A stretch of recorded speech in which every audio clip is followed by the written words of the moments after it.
Tunay na lakas ng Barangay Hinebra mga bro, lumalabas na grabe ang shooting at Jason David kaya pala ganado. So naka-bounce back na nga ang Barangay Hinebra mga bro.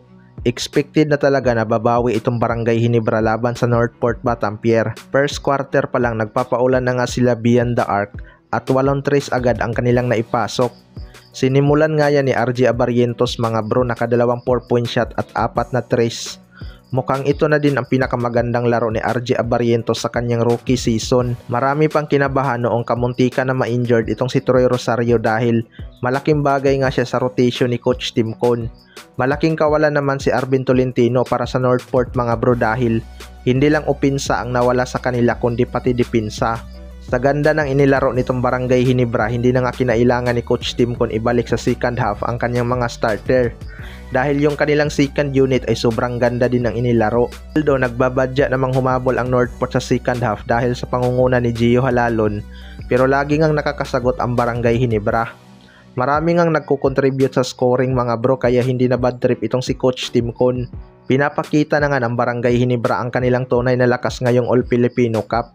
Siguradong tataas din ang kumpiyansa ng mga nabigyan ni Coach Tim Cone ng minuto mga bro. Alam naman natin na bibihira lang gawin ni Coach Tim Cone yan. Sa kabilang banda naman mga bro, Jason David kaya pala ganado. Ito ngang si Jason David ay kaka-reactivate lang dahil inilagay nga sa unrestricted free agent itong si L.A. Tenorio. Mukhang nakitaan siguro ni Coach Tim Cone ng improvement itong si Jason David sa kanilang practice game kaya binigyan ito ng minuto kontra Northport. Hindi naman binigo ni Jason David si Coach Tim Cone mga bro dahil nanggulat nga ito sa laban. Matapos ang hot shooting ni RJ Abarrientos noong first half, siya naman ang uminit sa second half at halos hindi rin nagmintis beyond the arc. Marami ngang hindi makapaniwala sa naging performance ni Jason David dahil ito na nga ang kanyang pinakamagandang laro simulan ng madrop siya ng Barangay Hinebra.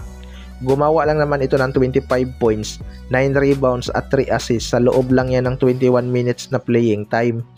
Ayon naman kay Jason David mga bro ay mindset niya lang daw maging handa lagi. Sa practice dinidepensahan niya daw ang kanyang mga teammate para maging handa din ang mga ito sa laban. Well, para sa akin mga bro, may potential naman na talaga itong si Jason David. Mataas nga ito tumalon at masipag pang dumipinsa. Hindi lang talaga ito nabibigyan ng playing time dahil sa loaded na lineup ng Barangay Hinebra. Underrated din kasi itong si Jason David kaya hindi masyadong napapansin. Pero noong una pa lang na ginamit ito ni Coach Tim Cone mga bro, may tapang talaga to at handang makipagpalitan ng mukha sa ilalim. Mas malalaman pa talaga natin ang potensyal nito kapag nakalaban na nila ang mga malalakas na team. Kayo mga bro, ano masasabi nyo tungkol dito?